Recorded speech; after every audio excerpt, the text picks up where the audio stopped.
Hello, hello, hello, greetings, salutations, konnichiwa, and every other four green across this vast, marvelous multiverse. I am Matsu Quinox. This is Horace, and welcome back, my dear, marvelous, wonderful, magnificent scholars, to the study. Hello there, Julian20. Welcome and congratulations on the first. Hello there, Cool Skeleton. Welcome. Wonderful to see you. Hello there, Dr. Zadium. Welcome. And hello there, Legacy Bookish. Welcome, welcome, welcome. Marvelous to see you as well. Oh my goodness. All you marvelous, wonderful, lovely, astonishing scholars. Oh, every time you enter the study, oh, it makes me feel so happy. Oh, and being able to be here with you as well makes me super happy too. I have to ask, my dear scholars, how are all you doing this fine, lovely day, afternoon, evening, whatever moment you are in the time stream, wherever you are? Julian20, we are happy too. Dr. Zadium, 5 streams in a row. Yeah, yeah. Oh, that is very nice, Dr. Zadium. Congratulations. Marvelous. Other words that mean marvelous. Cool Skeleton, a bit tired, but I've gotten a lot of work done. Oh, good, good. That must be a marvelous feeling. Legacy Bookish, hard day today. Work was hard. Oh, I'm sorry to hear that, Legacy. Well, I hope this stream can help you relax a little bit then. Mm. You know I do these streams all for you wonderful scholars. It's the very reason I started doing this. Not for myself, not for anything else, just for you. Excuse me, I needed a drink after that. Julian20, we appreciate. Well, thank you. I'm glad you appreciate it. Oh, it makes me happy to hear that. So, as for myself and Horace, well, there's not much to report. Same old, same old. Same being here in the study. Same dealing with book squids. Same putting away books. Same trying to make sure the kitchen hasn't vanished again on us.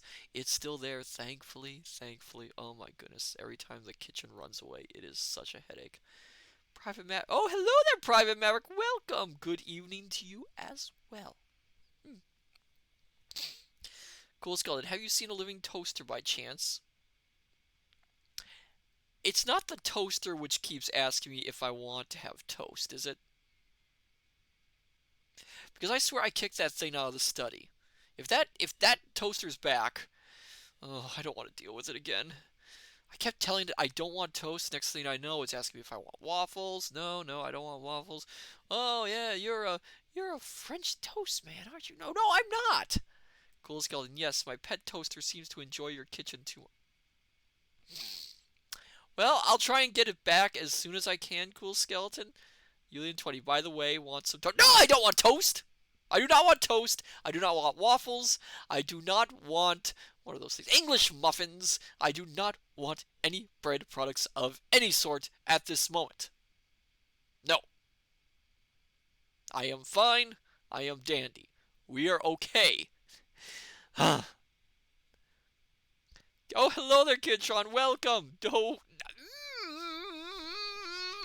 no, no. Of course, right off the bat, Kintron.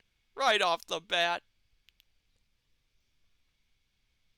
I need to make a pun meter, don't I? I just need to have like a little meter over here that shows how many times I fall for one of your excruciating puns. Ah, oh my goodness. Mm. Anyway, I digress. Tonight. Oh, hello, Julian20. You've reached a 3 stream streak. Oh, wonderful, wonderful. That's marvelous, Julian20. Oh, where was I? Oh, yes, yes, what we are doing tonight. Tonight, we are continuing more of The Midnight Folk. Ooh. By John Masefield. It has been quite a journey, hasn't it? I think we are just about a little bit under halfway through the book. Been enjoying it a lot, reading it a lot too. Although, again, as I've mentioned several times, the fact that there are no chapter breaks does make it a little bit difficult. But anyway, let's see. Where were we in this book? Ah, yes, yes. Young K. Harker, is searching for his great grandfather's treasure, which he reportedly stole, though he denies it. He's encountered witches. He's encountered the mysterious but benevolent Abner Brown, and now he has traveled with a mysterious woman to visit the only known relative of one of the men responsible for stealing the treasure. It is interesting, isn't it? But, my dear, dear scholars, shall we begin our journey back to, I think it was Seeking's house? Yes, Seeking's house, and learn more about the Midnight Folk. Mm. Yulian 20, yes, please. Oh, you are so polite, Yulian 20. Thank you. Let me see. I got it. Again, a little drink of water. Because right off the bat, I'm going to be doing some voices. And for those of you who are new to my streams, I don't simply read the stories straight. I read them in voice acting. So, well, it's best of voice acting as I can get. So expect a lot of different voices, and I forgot that this jumps right into this old woman telling a story. So, my dear scholars, sit back, relax, have a hot or cold beverage, whichever is of your liking, and let us begin our reading of The Midnight Folk by John Masefield. Oh, hello there, Solar Coast. Welcome, and you have passed the test. Yes. Excuse me. However, there were so many anxieties in the industry business, my pa gave it up and went to Honduras, where he became a merchant under the name of Trigger. Until then he had usually called himself Suez, Benito Suez, which means blessed Suez. Now that he was Trigger, he prospered so that he gave up. No, hold on, I misspoke that. Prospered. Yeah. Now that he was Trigger, he prospered so that he gave up thinking of the plunderer, put her out of his mind as lost, in fact.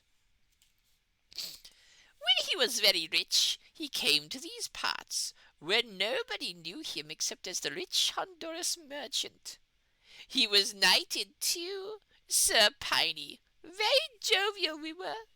When people saw a yellow turned out tooling down to Epsom behind 2 bits of blood, they sometimes asked, "By Jove, who is that extraordinary handsome woman in the scarlet and fur with the geraniums in her hat?" The answer always was, "That's Miss Trigger, the beautiful Miss Trigger, that the Begum offered a cool million for. That is she and her pa." Then the Duke or the Earl, and once it was a foreign prince, would say, "By Jove, Badger, that's a woman to die for. How could I meet her pa, do you think?" Oh, the songs we used to sing coming back from the races. All those good old songs with choruses. Here comes another song, my dear scholars. Oh boy, let me see if I can come up with a tune for this.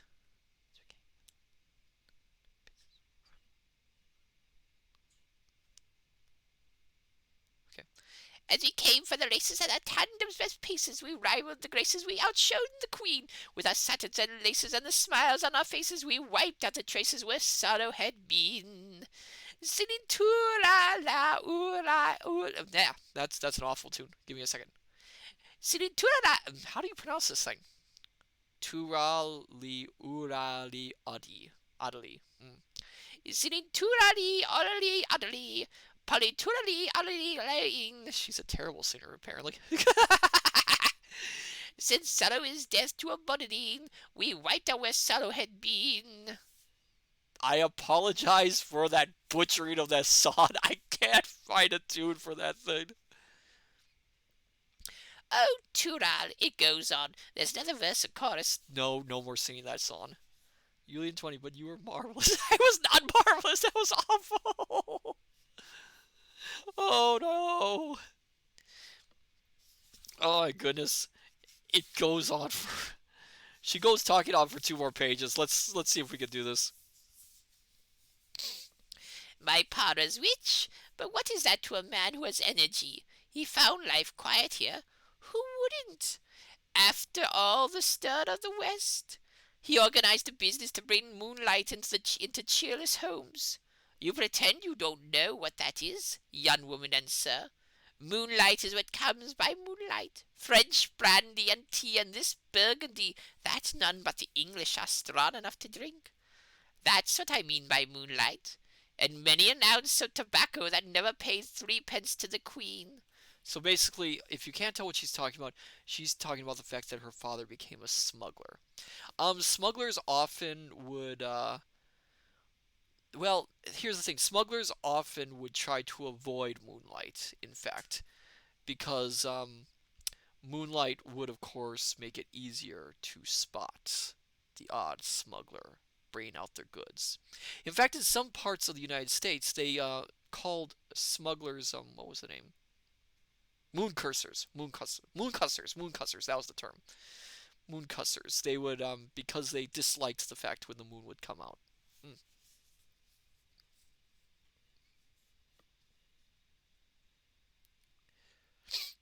They told my pa that the moonlight trade was dead, but they little knew my pa. Nothing is dead when there's somebody alive to do it. 7 barges with false bottoms he had, and he saw them go, all full of moonlight, right to a lock that the Queen herself was opening. That was a triumph for my pa. But it was the beginning of the end in one way. If he'd not taken to the moonlight business, he might never have known that Captain Harker was still alive. The best place for his moonlight was on a river not 5 miles from where that Captain Harker lived, or moaned rather, for that Captain H was a morbid man, mealy-faced, always mourning about the treasure. Excuse me? My pa was doing his moonlight business right close to that man's home, and saw him again. When I consider the change that seeing that man made in pa, I feel that I must open another bottle. Some of the change was due to liver, no doubt, but the rest was remorse. It was I, he said, made poor Captain Harker as he is. Oh, woe, woe. Excuse me?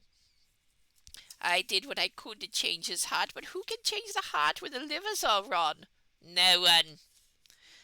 Piney, he used to say, Piney, I have been a great sinner. Nonsense, my pa, I used to say, and if you have, you ought to be proud of it. No, he said, I am not proud of it. It weighs in here. And then he would beat where his liver was.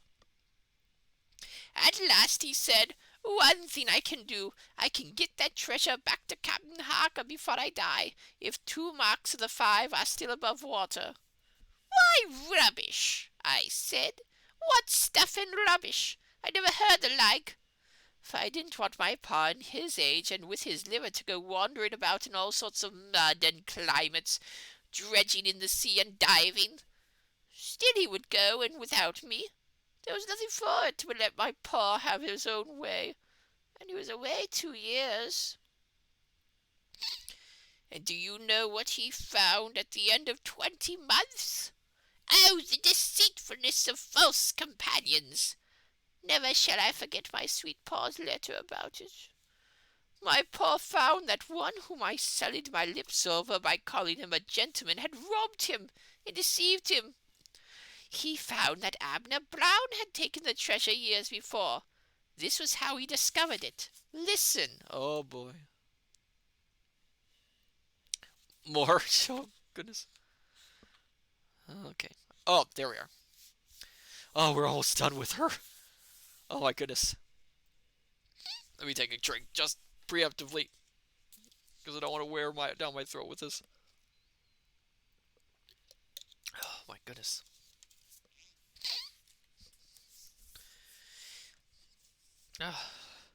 After he had searched for 20 months and more, my pa had to change his divers. He was advised to hire some Indian divers from the pearl fisheries, because they stood the heat better. They were very nice men, these Indians. Indians, they always called him. Oh, dear. Oh, oh, oh. Um. Oh boy. So, my dear scholars, I'm gonna say this. The next lines are so wincy. They're so. I don't. I really don't want to read them. I really don't want to read them. They're so. They have not aged well.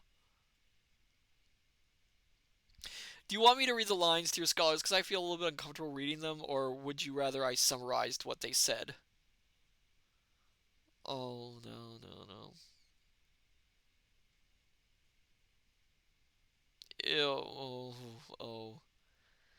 I'm just looking at this and oh no, the dialogue. What do you do? This is for you, my dear scholars. Do you want me to read it anyway, or should I skip this little bit? What do you say?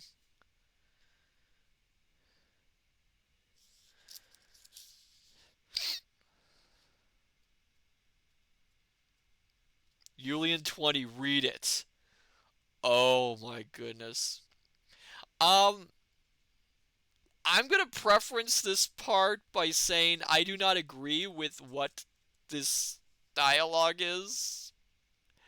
It really is. No,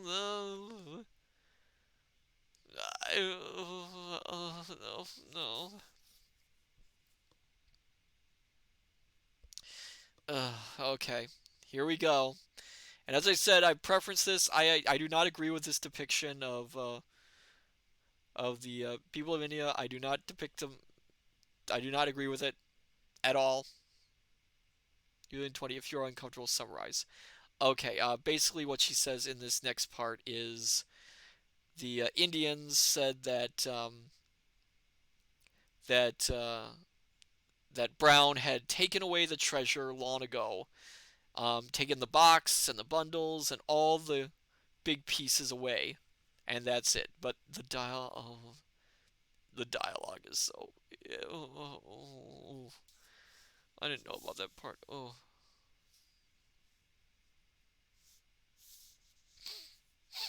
yeah, we're gonna skip that part. Yeah. That was what Abner Brown had done in return for my pa's trusting him with the secret. When he took my father to look for the plunderer's wreck that first time, long, long ago, he sighted the wreck as it chanced when pa was asleep. Did he tell my pa? No. Like a false knave, he made a note of where she was, and told my pa it was no good looking any longer. So back he sailed, waited till my pa had moved elsewhere, then came back with his divers and took everything. But the divers were able to tell my pa what had happened next, though. Oh, thank goodness, a different voice. Abner lost it, Kay said. Yes, my little lovebird, he lost it. He was taking it back to that French city that I mentioned. He had it all, and he was only 5 miles from home. All seemed to favour his false heart. But lo, when he got near, the army and the navy were there, rooting out all the settlement and hanging a lot of them. Abner had to leave his boat full of treasure and fly for his life. And even so, though he was not hung, he had 7 years and a chain gang. But it's my pa I want to talk of, not Abner's and treasures. When my pa came home at the end of those 2 years, he did not talk about them, but about his liver. Piney, he said, my liver's like a shifting backstay. It takes me across the brisket instead of supporting my vital organs. He was a broken man on his return, my pa. First he would say that about his liver. Then once he flashed out just like his old self. By goom, Piney, yon Abner was there, digging and digging for the brass and finding nought. But that was only a rally. He told me nothing more than that about his last 4 months of search. Only that yon Abner was there. What could one make of that? Then once, in a dreadful voice, he said, Captain Harker is dead. Piney, after all, Captain Harker is dead. But I have been beside his tomb, Piney, and told him I did my best. Ah, after all my longing for him, to have him like that. Oh, hello there, WTXN40. Welcome. We are in the middle of reading The Midnight Folk. Have a seat. Enjoy yourself. Relax. Here the poor old lady shed a few tears, tried to fill her glass from the bottle, and finding it empty, sucked its neck instead. After a few puffs at her cigarette, she went on. Let me get another drink of water. Oh my god. Oh, a little bit tough. Excuse me.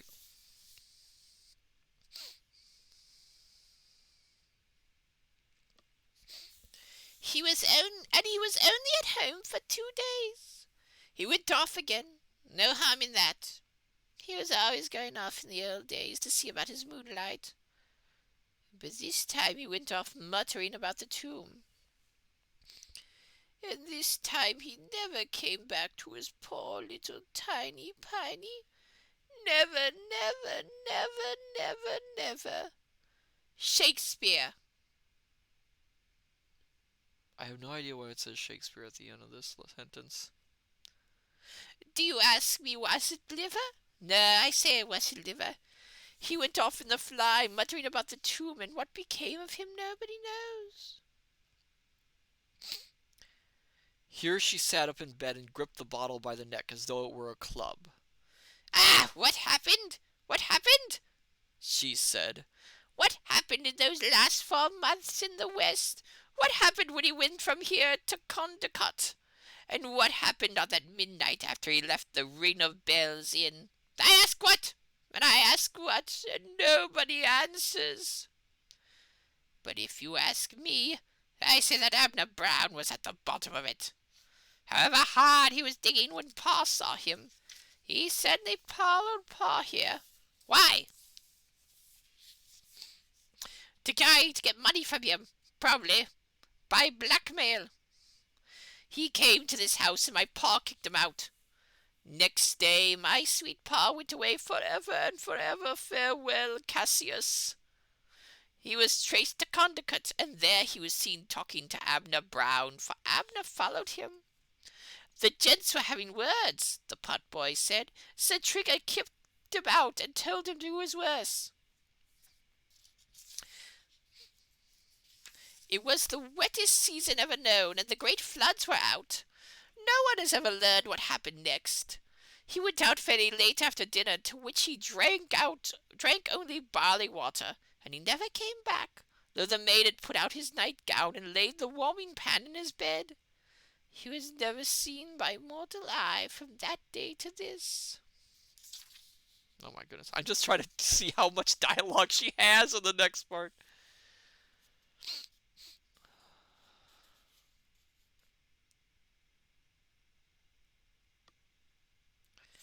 Okay.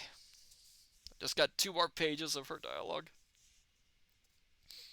Abner Brown was seen. They found my fine pop-goose partially eaten by fish, but identified by his linen at 7 Hatches Weir, having been drowned, the medical men said. Some said that my Pa had killed Abner, but with a liver like a shifting backstay, my poor Pa was deprived of manly pleasures. To be killed by a man like my Pa, let him lay not that flattering unaction to what he called his soul. Shakespeare. That he had a tooth knocked out by my Pa's hand is glory enough for him. Some said that Abner had killed my Pa. I say bosh, both miss and sir. It was thought that my Pa fell into the floods while in a spasm from his backstay. Excuse me. My goodness. This world is but a woeful vale of disillusion and despair. But through of the feebler sex, I've backed 7 Derby winners in the last 23 years. What took him to Condecote? Did I mention the word moonlight ever? You did, Kay said. Then don't repeat it, she said. Moonlight is the thing of the night, all these things beginning with M. There's moonlight and murder and mystery and missing the midnight train and mourning a much-loved pa. All dark, sorrowful things. However, a long life and a merry one is Piney Trigger's motto, and a very good one, too. Miss Piney Trigger's a girl whose wisdom is most weighty. She's never went to bed till 3, till she was over 80. When claret red is in her head, she carols from her throttle. Hooray, hooray, my jolly lads, let's have another bottle. Toodaloo! Oh, that was awful. At 95, her chief delight was going out to dances. At 99, she dazzled men by fire from her glances. And now that she's 100 odd, she fills her glass with liquor, and says, "Hurrah, my jolly lads! Hurrah for Piney Trigger! Toodaloo!" Thank you, thank you, thank you. I call myself trickier in poetry because Trigger has so few rhymes. There's bigger and digger and figure and jigger and Not gonna say this word. pigger and rigger and wigger, and the man who does zag is a zagger zigger. If he isn't, I don't know what he is, and I'm sure you don't. Where's that electric light switch? For some minutes Kay had been longing to speak, but the old lady had talked with such energy that he had had no chance. Yeah, tell me about it. Kinchon and N of not going to say this and not going to say this word. Yes, not going to say that word. That is a word that does not need to be said. Excuse me. Remember 1927.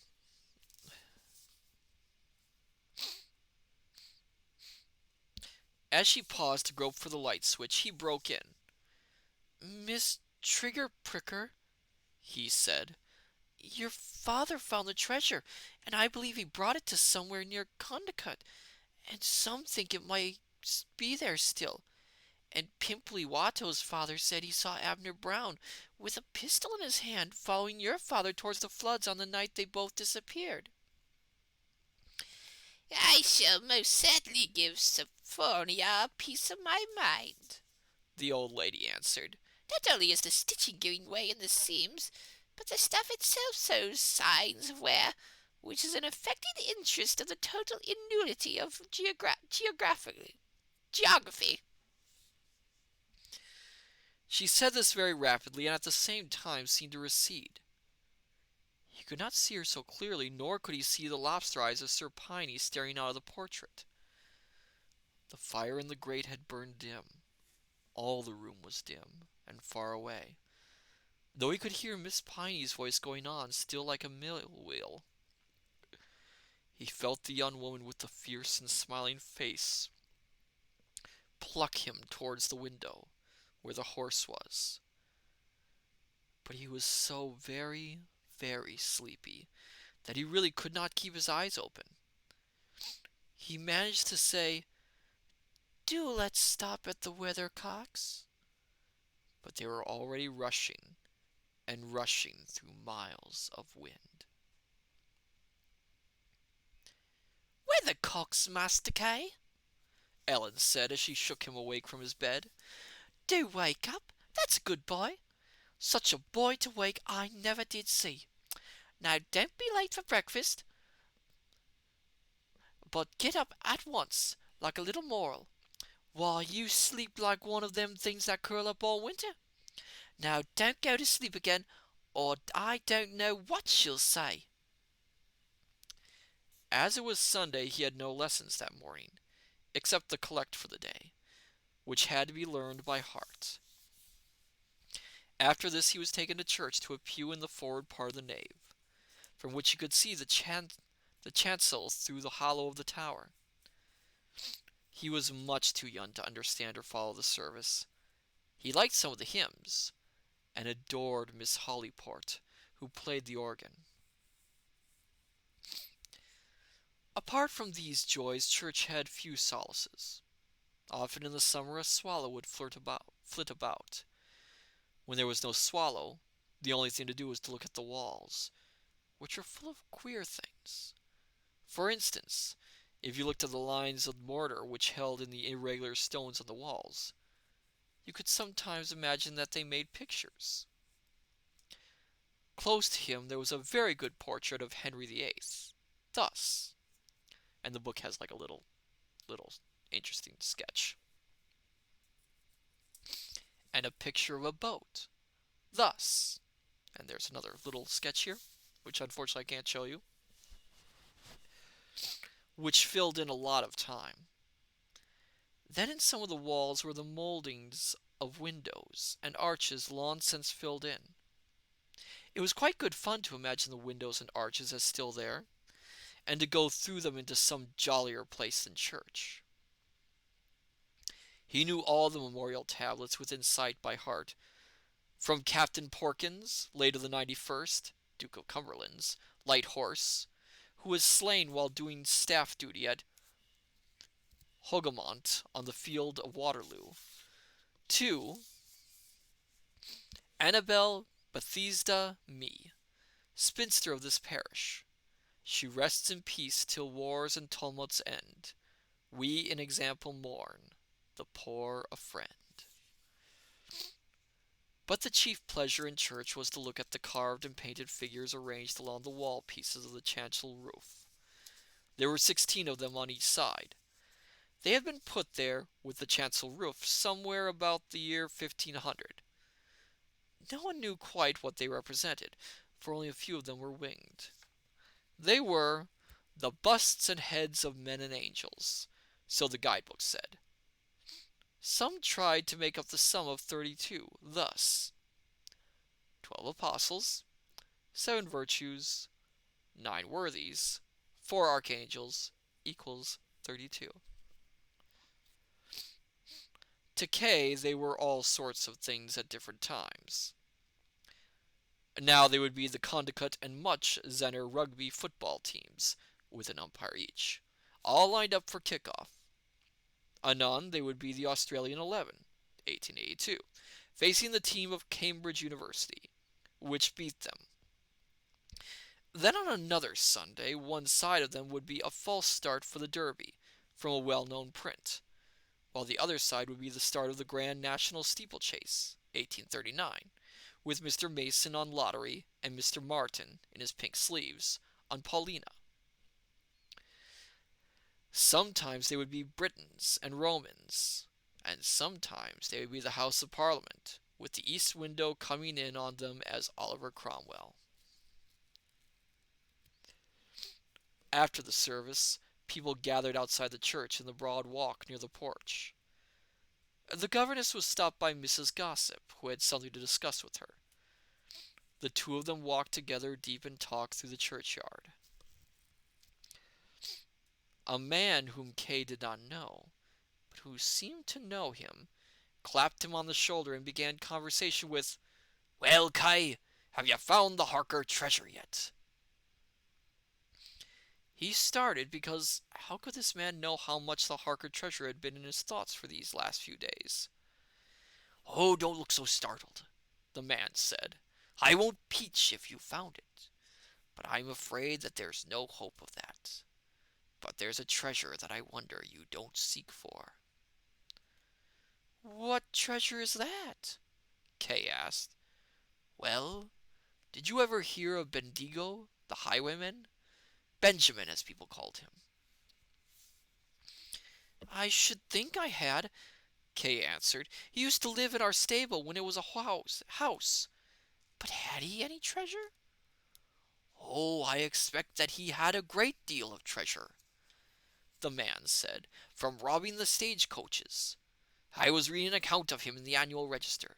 He kept his mare, Dowsable, which is a French name, Douce et Belle, meaning gentle and lovely, at the Cock and Pie, the inn where you go to see the hounds meet. They searched for his property when they caught him, but they never found anything. You ought to look in your stable for it." "What sort of treasure would it be, please?" Kay asked. Oh, purses of guineas and repeater watches.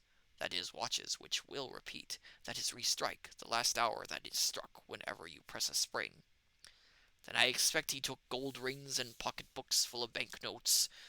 Those were more worth having, don't you think, than pieces of 8, which were only worth 4 shillings when all is said. At this point the governess claimed Kay and led him back to dinner. Another drink of water. I can feel myself needing some hydration.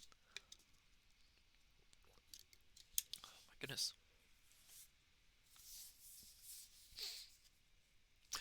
Excuse me. After dinner, Kay thought, well, why shouldn't I explore for Benjamin's treasure? The governess always passed her Sunday afternoons in her study, which she called having some letters to write. but he judged from her bitterness when he had been noisy in the garden on these occasions that she really took a long nap. All through his life he had dreaded exploring that side of the garden, where the stables, that had once been Benjamin's home, stood. In some undated past, a man called the tailor had been found killed in one of the outhouses there. Stabbed right through the heart, as Ellen said, which shows you the force that must have been used. Today the tailor seemed very far away, and treasure very much in the air. I'll go, he said. The stables, they were no longer used as stables, stood at the end of a long chain of buildings or ruins, which shut the garden from the road on that side. First was the barn, the thatch of which was green with moss and sunken into pits, which would presently be holes. And next to this was the dangerous brew-house, where cavernous old barrels stood falling asunder as their hoops rusted through. The rotten floor was full of holes, though through some of which you could hear the murmur of running water. Indeed, the brew-house was a terrible place, which made one remember the worst that one had ever heard of Sweeney Todd. When he entered it this afternoon, another tale came back to him, that one of his grandfather's workmen, who had worked in the brew-house, had so soaked himself with spirits that at last, as Ellen said, he took fire and burned all blue. It's that at last, as Ellen said. Oh, I already said that. I'm going backwards. He took fire and burned all blue. There was nothing left of him but some black oil on the floor. However, Dr. Gubbins had thrown doubts on this tale. Beyond the brew-house was an open space, which had once been covered by the malting house. It was now a jungle of giant heraclea, nettles, plantains, burdock, and dandelion. Beyond this jungle was the pigeon house, built out like an apse from the wall of the stable. Both pigeon house and stable were swathed more than a foot thick in ivy. As Kay came into this wilderness, a big gray cat, which he had learned to call the Phantom from the swiftness with which he fled, leapt from his sleep in the sun and disappeared. This time, Kay saw that he had darted into a hole below a projecting stone, which looked like a paving stone. After poking and digging at the hole for half an hour, he found that there was a hollow beyond and below it. He fetched a trowel from the tool shed, cleared out the entrance, and grovelled on the ground, trying to see. Yes, there was a room, or cave. Creeping into the house, he took some candle ends and a box of matches from the pantry shelf. By candle end light he could make out masonry, slug tracks, and specks of quartz in the stone. It must be Benjamin's secret den, he thought. I'll get down it to make sure.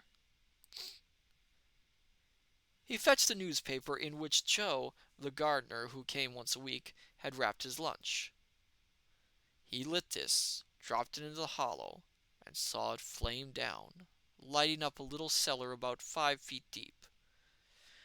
Within a minute he had squirmed down feet foremost into the cellar to explore. Kay's a lot braver than I would be. I would never go down a hole like that. The phantom cat had long since gone by another hole between the stones, through which he could see into the garden.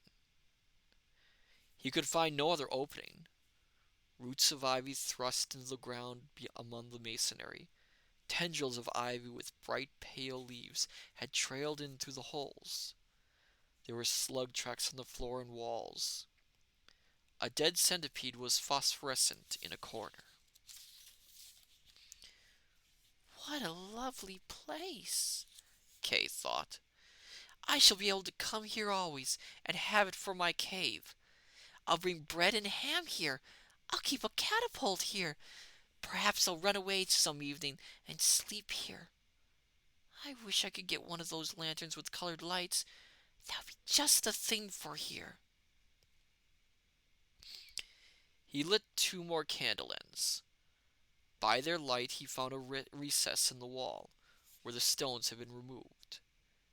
In this lay a padlock with the key rusted into it, 6 links of rusty chain, the heel grip and rowels of a spur, and part of a horse's headstall.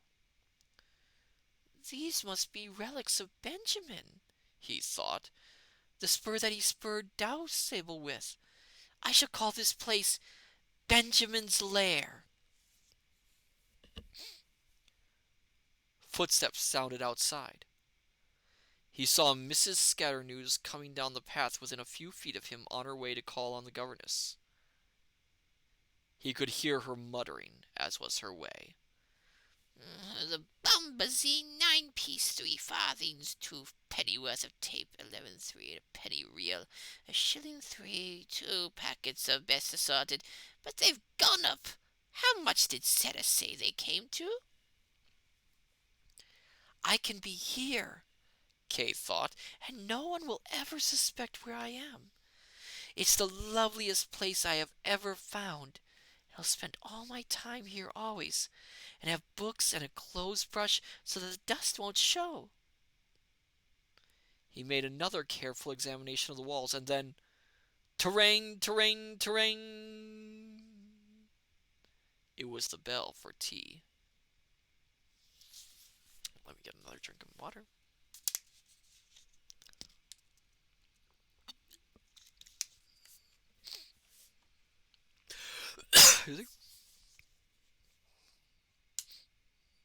When he came indoors, he found that Mrs. Scatternews was more fun than Mrs. Tattle.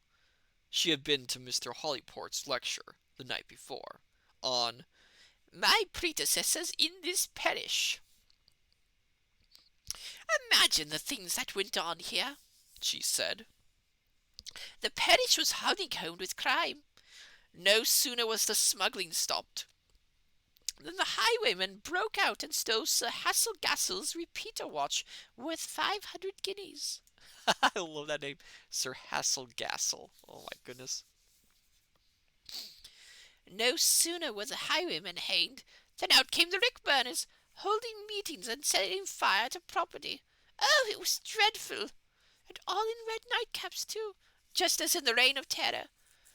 No sooner were they all sent to transportation than back came the smugglers, only this time they came secretly, and left the brandy and wines at the doors, just as though they were the milk, and so cheap. Mr. Hollyport read from the journal of the reverend gentleman who was rector here in the 40s. He said, although wages were lower than he had ever known them, hardly a man in the parish failed to find means for a Saturday intoxication. Then he went on to say how the parish now remembered only its criminals, Benjamin the highwayman, and Mr. Galloway, the nickname of the smuggler, whereas in former times I remember its saints, Sir Alpig of St. Alpig's, Well, so is thought to have had a hermitage near the river, and St. Conda, to whom the church was dedicated. Kintron, I want brandy and wine left at my doorstep. Yes, that would actually be quite good. Actually, a nice white wine to have in the morning. That would be interesting. He said that this was because courageous energy is always valued and remembered, and that though the highwaymen and the others often used their energy wickedly, they still used it, and risked their lives to use it. We shall have half the boys in the parish tomorrow playing at highwaymen and knocking people's eyes out. I wonder that he did not tell the girls that they had better all take to being witches. Do you mind? The governess said in her very sweetest voice. Do you mind if we do not talk about witches? I am sure that we ought not to talk of them, because of course, well, Really? well, really. This ended the talk of witches. After tea, Kay went back to the garden, thinking to explore the stable for some other relic of Benjamin. Usually the stable was locked, there being now no horses. But today, to his surprise, the door was open. The reason for its being open lay within on the wheelbarrow. There, on some straw, with a crimson, drunken face, lay Joe the gardener, fast asleep, breathing heavily. He was a very drunken man, who had been in the Afghan War. When sober, he could set wires for rats, which never failed, and sing, "As I was a-walking by the light of the moon." He could always dance 2 or 3 steps of the step dance. Kay was afraid of him when he was drunk, because Ellen and Jane were. He edged away from him cautiously. 2 stalls further down the line were the harness room, where Kay could just remember, or thought that he could remember, in the warmth and glitter of use, a memory, so early that it might have been a dream, showed him that room all bright with a blazing fire, gleaming with bits, curb chains, buckles, and stirrups, and comfortable with the smell of saddle soap and metal polish. 2 men called Bob and Jay had been there then, sitting twanky-dillo as they worked, and Bob had opened the marvelous caravan corner cupboard. Try and say that 5 times fast. Which had the arms of the Harkers. 3 O'Reillys coped proper, done above it between supporters. Inside there had been a blaze of shiny things, the coach lamps and the silver turrets that old Mr. Harker had used when he drove 4 in hand. The corner cupboard was still there, but frowsy and cobwebby. Rusty bits of harness still hung on the nails. The grate was broken. Starlings in the chimney had knocked soot, mortar, and scalings down into the room. Cobwebs containing bits of fly, bluebottle, gnat, clegg, bee, wasp, and moth covered the window. There was a broken carriage clock still on the mantelpiece. Kay pulled the rusty key of the corner cupboard so that the door swung slowly open to show its blackness of decay. Dry rot was at work upon it. Spiders, earwigs, wood lice, and centipedes all had their dwellings there. There was nothing within except a scrubbing brush and a horse picker. Kay took the scrubbing brush to serve as a clothes brush in Benjamin's lair. On second thought, he took the horse picker too. In the next stall he found another treasure. 2 years before, in the winter of the great frost, Joe had made him a toboggan by nailing battens across 2 runners. The toboggan had disappeared at the thaw. Kay had not seen it since. But now here it was, shoved aside, propped up against the manger, even the rope still on it. "The very thing I've been panting for," Kay thought. "This'll make a ladder down into the lair." Outside the stable, on the walls which seemed to be directly over his lair, he noticed a toad flax. It had little mouthed flowers of palest purple touched with gold, which reminded him of snapdragons, violets, and sweet peas. It had vivid green leaves and thrusters of purple. Noticing it for the first time on this exciting day in that place, he remembered it always as something even more strangely beautiful than most flowers. Oh, that's nice. A solitary mushroom grew on the site of the manure heap. He seemed to remember that Bob, in the old days, had grown many baskets full of mushrooms there. Now the giant burdock and the overgrown laurels had taken charge. All the garden was like that, weeded up. As he was clambering down the toboggan runs into his den, the runners gave way beneath him so that he fell. He found that one of the runners had sunk into the floor through the run of some rat into what looked like the lid of a box. On groping with the horse picker, he pulled out the remains of a wooden box, long rotten into touch in the ground. Excuse me. Within its shell was moldy stuff, which may once have been cloth. Underneath the moldy stuff was something hard, done up in what felt like a mummy rabbit, which had been tied with strings of leather, now broken. The wrappings unrolled to display a tin box rather more than a foot long, also tied with leather. The hinges were decayed through. The lid came off as he opened it. Inside was a bundle tied with an oilskin which contained a rather heavy net purse and a decaying mahogany box with battered metal corners. Kay opened the mahogany box first. It contained a pair of dueling pistols by Turner Milsom Street, Bath, 1803, so an engraved brass plate said. With these pistols and little beds in the green bays were wads, caps, a rammer, and picker, and a neat carven horn with a stopper at the end. They were the real dueling pistols with the saw handles which he had read of in books. Rust had eaten deeply into their cocks and barrels, but they were still pistols. Perhaps the very pistols with which Benjamin had made people stand and deliver. Let me get another drink of water.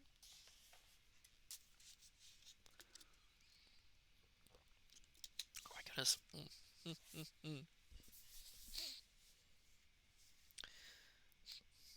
The purse, which was secured by sliding rings, contained 6 heavy bullets, a broken shilling of George III with a cross cut on it, a cameo ring, a monogrammed seal, and a small pewter snuff box embossed with a fox's mask. He knew that the broken shilling had been cut with a cross for use against ghosts. Ellen had told him of a farmer who had shot a ghost with such a bullet at the Wantways, where the suicides were buried. "No ghost," she said, "can stand silver marked with a cross." Julian 20, me too. Oh, I joined the club. In the bottom of the purse was a paper pulp, which seemed to be rotting Scottish banknotes. On the inside of the lid of the pewter snuff box, someone had scratched with a sharp nail the following inscription: S 100 yards from SSS. JGZRPC. What that meant, Kay could not tell. "It's where Benjamin's treasure is hidden," he said to himself. "South 100 yards from SSS. What would SSS be? Might be," he thought, "south of Seeking Stable. This may have been called Seeking Stable then. JGZ and RPC. I suppose that those are the initials of his gang. Now 100 yards south from here would take me into the Crowmarsh estate." Going out from the lair, he began to measure. 11 yards took him from his lair to the garden wall. Beyond the wall was the road, roughly 11 yards across, counting in the grassy stripes. Beyond the road was a higher wall, topped with broken glass. Beyond that was the Cromarsh estate. 22 yards from 100 left 78 yards. 78 yards into the estate would bring him across a piece of orchard into a spinney of scrub in which some tall fir trees grew.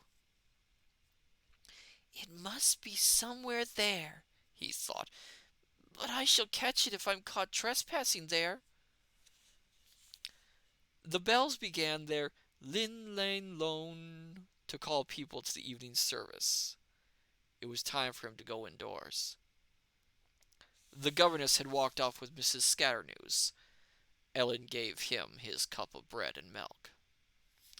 Excuse me. Ellen, he asked, how long ago did Benjamin live?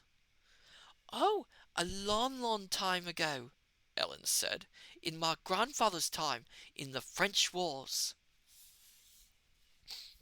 Do you know if he had a gang who went about with him? Why, no, Master Kai, I think he was all by himself. They do say that the man who had the cock in those days, a man named Morgan, was in with him. The cock was a coach inn, where the coaches stopped. They do say that Morgan kept a spy on the people who came by coach to see if they had money or necklaces. If they had, he used to tell Benjamin, or send out a little girl to him to say dinner was ready. And he used to water the guard's gun too, so they say. And then Benjamin used to lie in wait for the coach and rob the people. He robbed Sir Hassel-Gassel once as he was coming home from the races near Gassel Court, and took his gold repeater watch worth even so, that was given him by the hunters. That wasn't this Sir Hassel-Gassel, but his grandfather. There's a picture on the top of this page that shows the highwaymen holding the coach, which is at bay. Benjamin had a mare called Dowsable, and that was trained to stop coach horses. She would go right across the litres and turn them into a ditch. They do say the coachmen were in with him. Do you know any of their names? Why, no, it was all so long ago.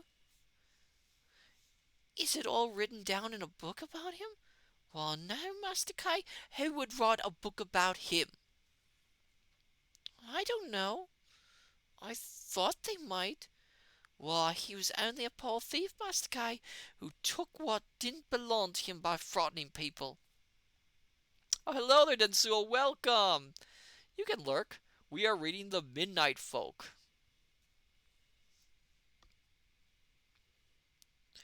And he did really live up in the stables here? Yes, that was like a house then, opening on the road. He used to lodge there and let out his... Excuse me. He used to lodge there and let out he was a traveller from Malt. Or so they say. Might be only old tales. Did your grandfather ever see him? Why, yes, Master K, many a time. And he was at his taking.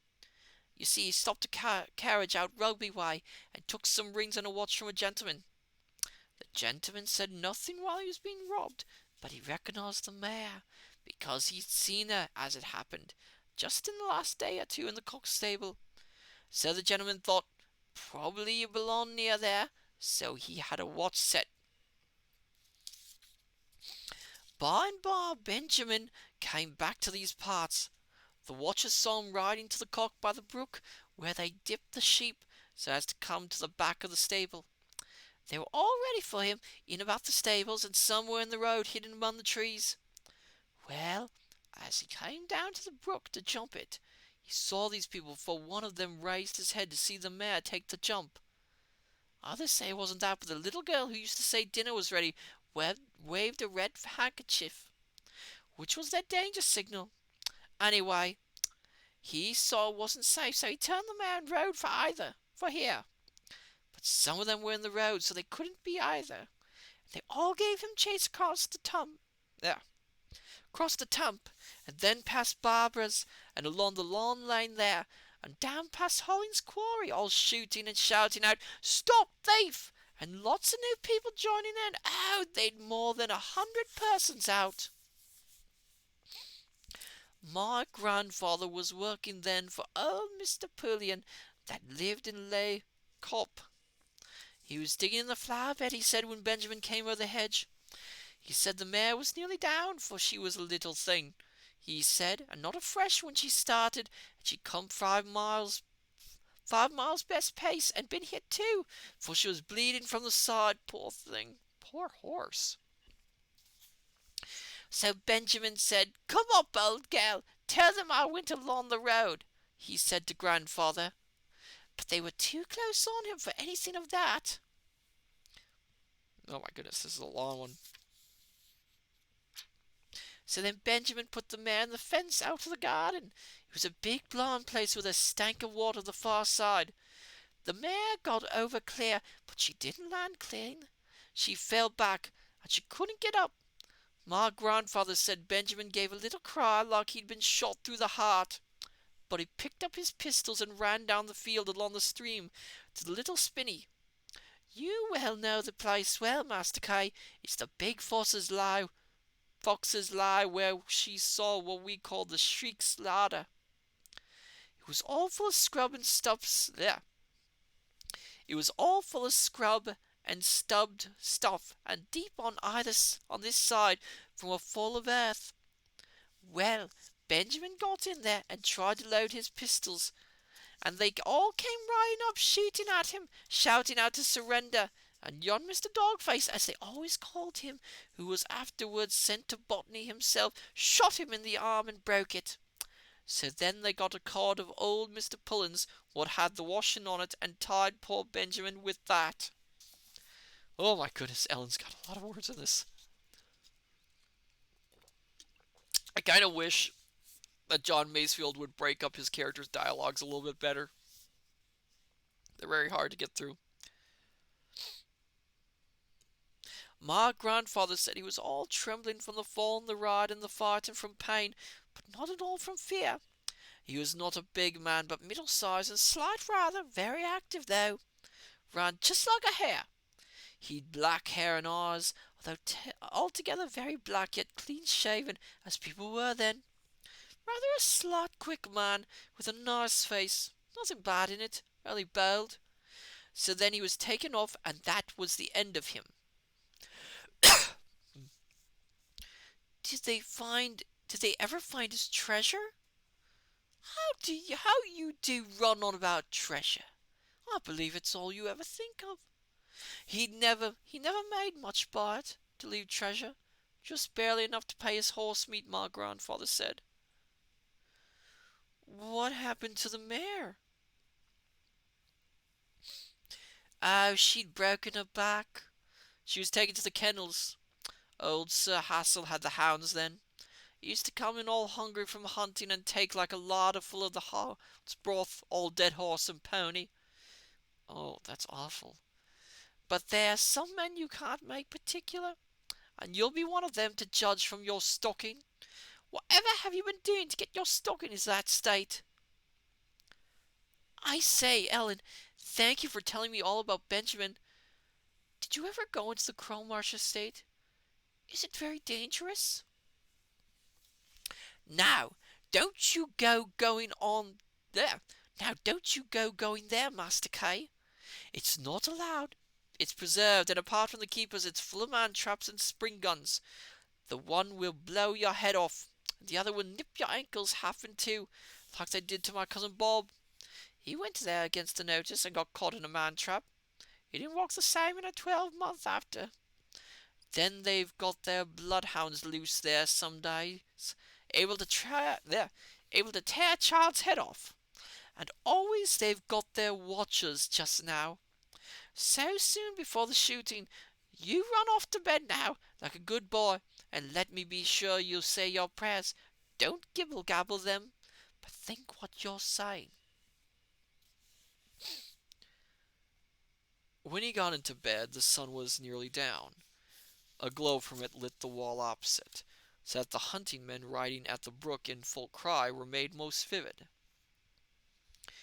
A ray touched the model of the plunderer, so that she glowed too, and the green stripe upon her forecastle, and the scarlet rims of her. Here we have another illustration about the scene with Benjamin. Tops looked beautiful against her brown and black. I have had a jolly day, he thought, and tomorrow I'll jolly well go into the Crowmarsh estate, see if I can't find the the JGZ.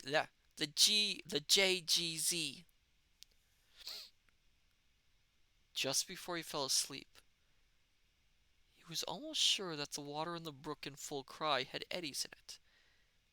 Eddies, and those little clouds of dissolving earth which the water rat makes when scared from a bank. He must have been a jolly good painter, he thought, to be able to do all that. He fell asleep soon after this, thinking that if he were a painter, he would paint, well, he did not know what he would paint. So very much was happening. Excuse me. As before, he woke up into what seemed like broad daylight, although he could see the stars through the window. He was aware at once that something very odd was happening in the print of full cry. The hunting men whose red coats were flapping were turning from the brook. And what was the matter with the brook? It was very, very full of water, and coming with such a strong current that it swished against the loose alder root.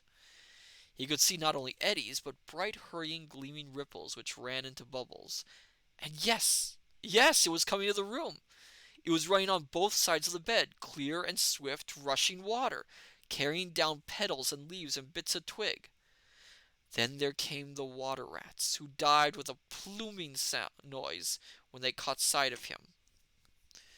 He was in an island in the midst of the stream.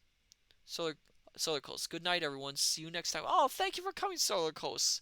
Happy to have you here, and you have a good night as well.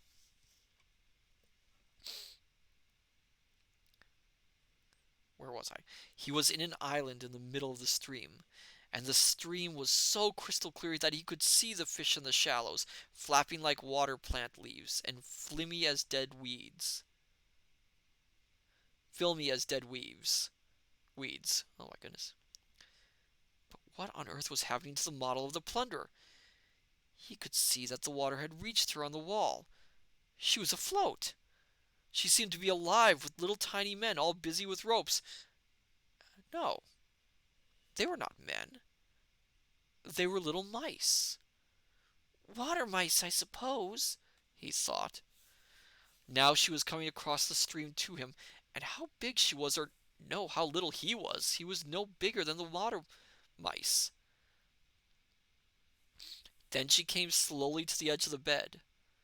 She had flags flying, a blue Peter at the fore, a house flag, with three Aurelias, cooped proper on the main, and a red ensign at the peak. Excuse me, need another drink of water.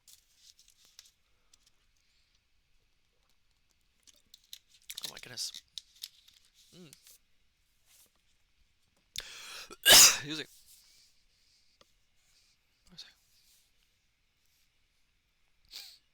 But lovelier than the flags were the decks, with the little doors, each with a shiny brass handle and real lock and key, opening to the cabins. Then there were real lifeboats ready for use.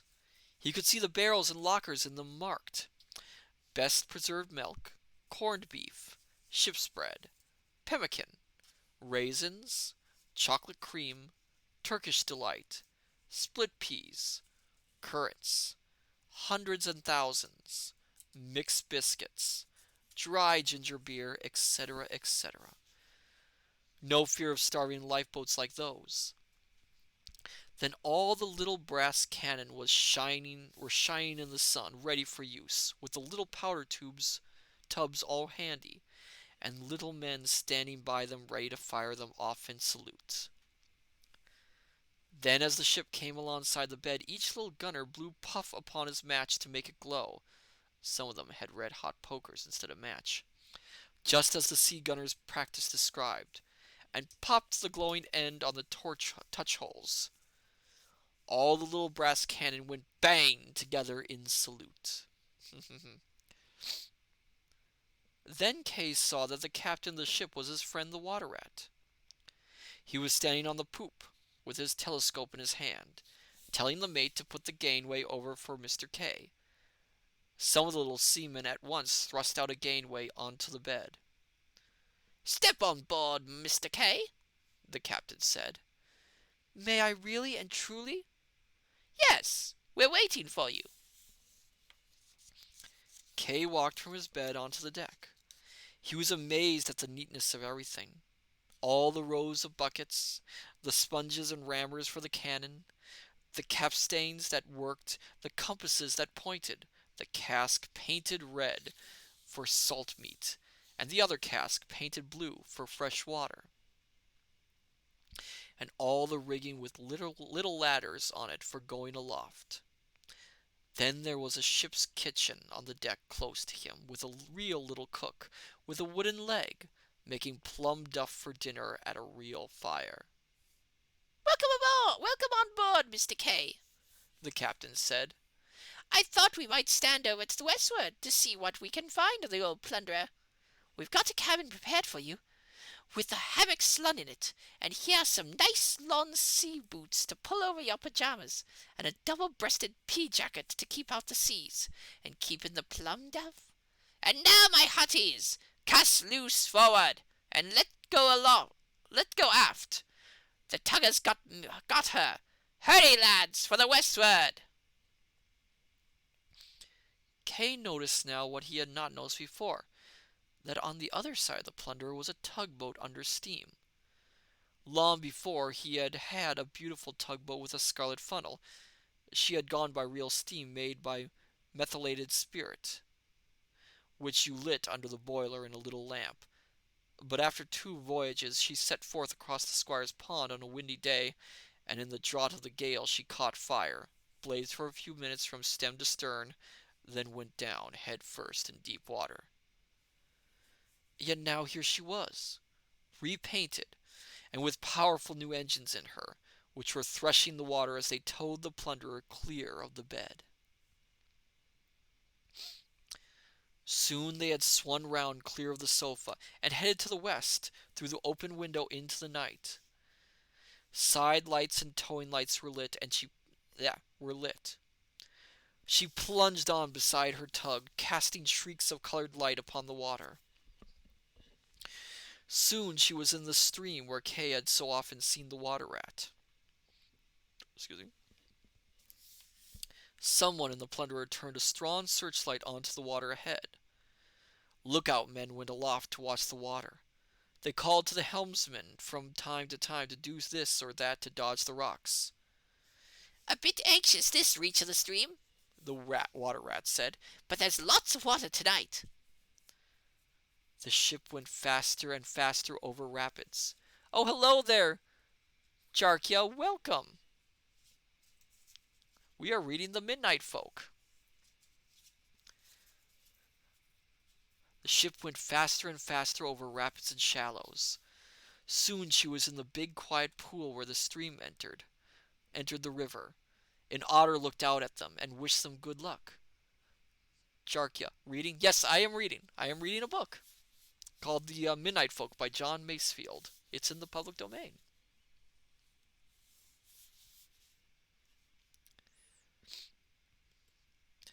A moorhen came out and swam ahead of them to show them the best passage. Dawn was now breaking, but all the world of men was asleep. Kay saw the deserted quay of the river bank where he had so often watched people coming to hire skiffs. A light was burning there, although morning was growing everywhere. Kay saw the tug stand away from the plunderer's side and cast loose the tow ropes. The plunderer's men ran aloft and cast loose the sails. When Kay next looked back, the river wharf was far astern. The ship was running swiftly down the river under a press of sail. "But come, Master Kay," the captain said. "Breakfast is on the table. Step down the ladder with me to the cabin.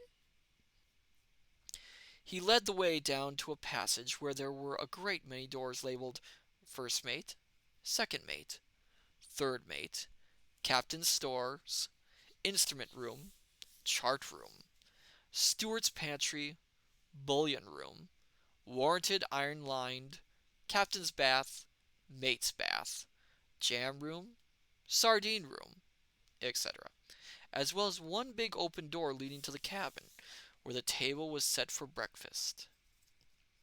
Excuse me. They had for breakfast all the things that Kay was fondest of. Very hot little round loaves of new white bread baked in the embers of a wood fire. Very salt butter. A sardine with a lot of olive oil. Some minced kidneys. A poached egg and frizzled bacon. A very fat sausage all bursting out of its skin. A homemade pork pie with cold jelly and yolk of egg beneath the crust. A bowl of strawberries and cream with sifted sugar. A bowl of raspberries and cream with blobs of sugar candyish brown sugar that you could scrunch. Some nice new mushrooms and chicken, part of a honeycomb with cream. A cup of coffee with crystals of white sugar candy for a change. A yellow plum. A green gauge, and then a ripe blue plum of Pershore to finish off with. Oh my goodness, that sounds so delicious. That's the way, Master K, The captain said.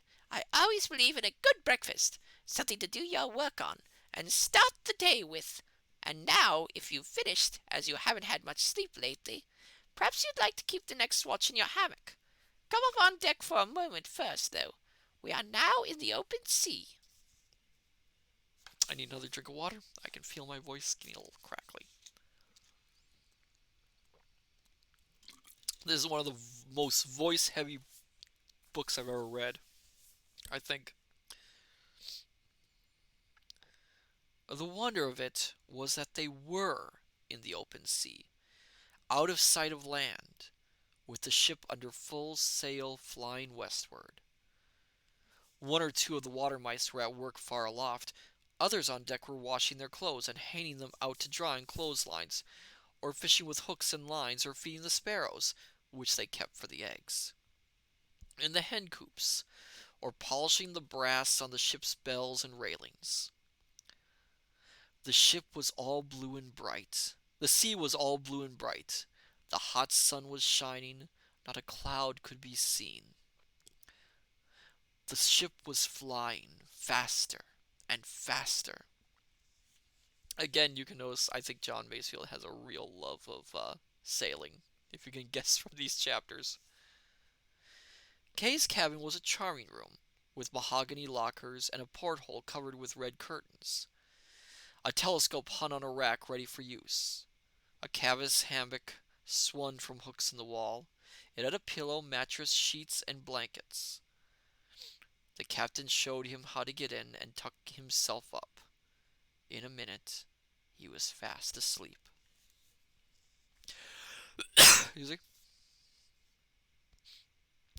He was wakened half an hour later by the ship anchoring in calm water.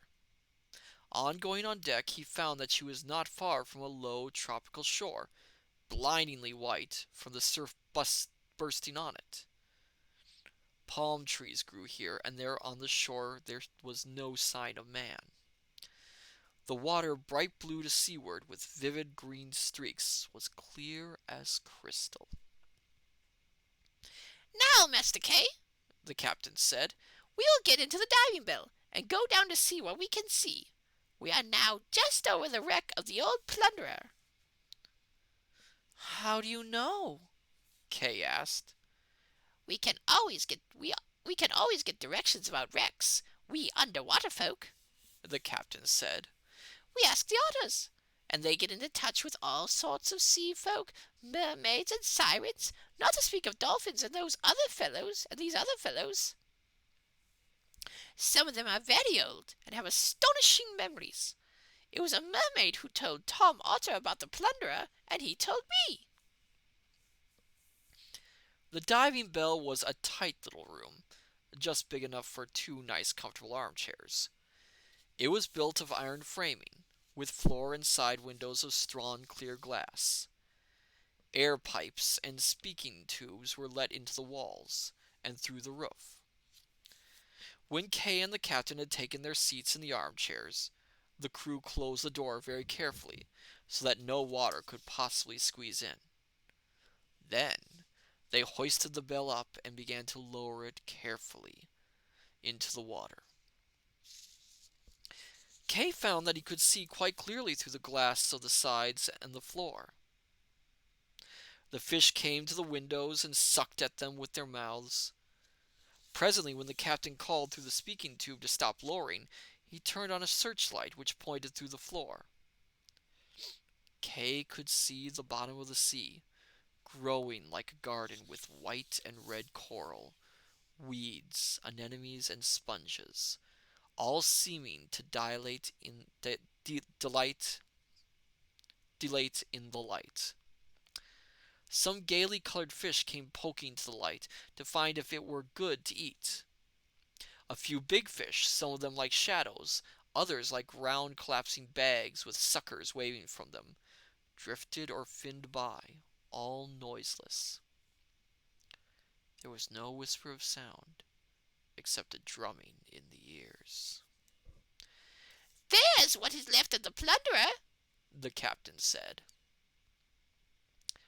Lying on the bottom, partially on white sand, partially among coral and weeds, was the wreck of the old wooden ship. All that remained in sight of her was her stern post, her nameplate marked Plunderer, a part of her keel, and a few ribs fallen out of place. All these timbers had been blackened by years under the sea. White and blue barnacles were growing on them. Sprays of red and white coral had thrust up among them. The sunlight made all these things so glorious suddenly. The sunlight made all these things so glorious suddenly that the captain turned out the light. Kay could see even the eyes of the lobsters peering into the crannies of the coral. Sorry. A mermaid floated to the side of the diving bell. She was young and merry looking, with bright big brown eyes and very white teeth. She wore a gold crown over her long brown hair. Her cheeks and lips were full of color. She put her mouth to the glass and smiled at them. "That's Seaflower," the captain said. "Say good morning to her." "Good morning, Miss Seaflower," Kay said. "Can you tell me how this ship came here?" "Yes," she said. "She was upset in a squall long ago, and all her men were drowned. They were making merry at the time. You can still see one of them. That scarlet coral is he. But open the door and come with me." 3 other mermaids had swum to the diving bell. Together they opened the door. I was trying to think of a good Sea Fairies reference, and I cannot think of a good one, unfortunately. In an instant, Kay was swimming with them in the warm water that was so like green light. All the floor of the sea shone. Here and there were patches of green plants, which had flowers like flames. They were so bright, at first he thought that everything there was dead. But when he had been 20 seconds in that tingling water, he knew that it was full of life. The white sand of the seafloor was alive with tiny, scurrying, glittering creatures. Little beings looked at him from the branches of the coral. Flowers poked out eyes at him upon stalks like snails' horns. He could see the leaves of the seaweeds shine with joy at every good suck-in of light. All these living forms were swaying gently as the swell lifted and fell. All were glistening and tingling with joy. A kind of drowsy song of delight moved through the water. Everything was singing, or murmuring, or sighing, because life was so good. Kay went up to a big scarlet fish that had pale goggle eyes and a collapsing mouth. He tickled its throat, and others knew that he was liking it, because they too came to have their throats tickled, till he was surrounded by fish of all colors and shapes, scaled and slimy, finned or legged or feelered, all noiseless, most of them strange, many of them most beautiful. Come away, Kay, The mermaid said. but first look at the lovely golden lad. Lying among the coral, as though he were resting upon a bank of flowers, was a golden image of St. George, still holding a white shield with a scarlet cross. We used to sing to him at first, Sea Flower said. hoping that he would wake. The ship is full of golden and silver people at one point. We loved them. They were so very beautiful. But they never answered when we spoke to them. Men came here searching for them in the old days, dragging anchors for them down along the sea floor. At last some Indian divers came down and carried them all away to a yacht, all except this one, which they would not touch, because we had so decked it with flowers. I see that you know who it was who took those lovely things. He was going to take them to a city of evil men near here. We followed his yacht on his way thither, for we were sad to lose our lovely people. But come, Kay, you shall come with us as far as we can go on the way. There. But come, Kay, you shall come with us as far as we can go on the way those golden people went. And I'm going to stop right here, because I think it's a good area to stop. Oh my goodness. It's getting interesting. Quite magical. As I said before, it looks like John Masefield really does have a love for the sea. I mean, I think half of this story so far has involved traveling through the ocean or traveling by sea in some manner. Julian 20, lovely reading. Thank you, thank you. I read for you, my dear scholars. All of you matter so much to me. Oh my goodness, but that was exhausting. Oh wow. So next week. Next week, well, it's going to be interesting. Normally, I would have done the Metal Gear Solid gameplay on Tuesday and the reading of Midnight Folk on Thursday, but I'm tempted to do something a little different next week. Still thinking on it, so I will let all you wonderful scholars, excuse me, know just what is happening by Sunday. Yep, Union 20. Oh yes, yes. I might change things up a little bit. Oh my goodness. But yes, before we go, let's see who we can raid. I am feeling a little bit more weary than usual tonight, I can tell you that. Let's see. Who is there?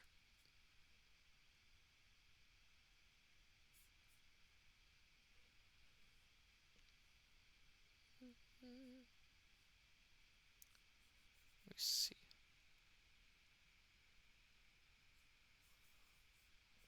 Okay.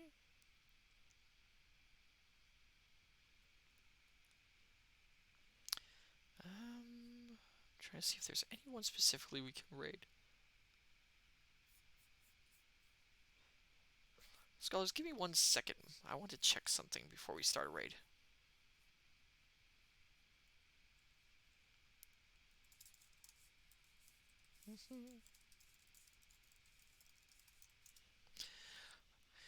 But yes, I do have some plans for next week, because next week's kind of going to be a little special.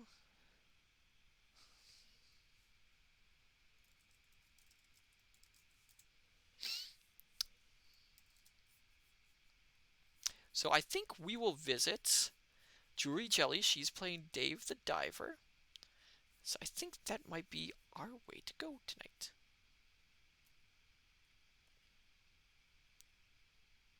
So, my dear scholars, I say unto you, good evening, good morning, good afternoon. Till we meet each other again at the study. Take care, and I shall see you next time. Till then, farewell and Bye bye.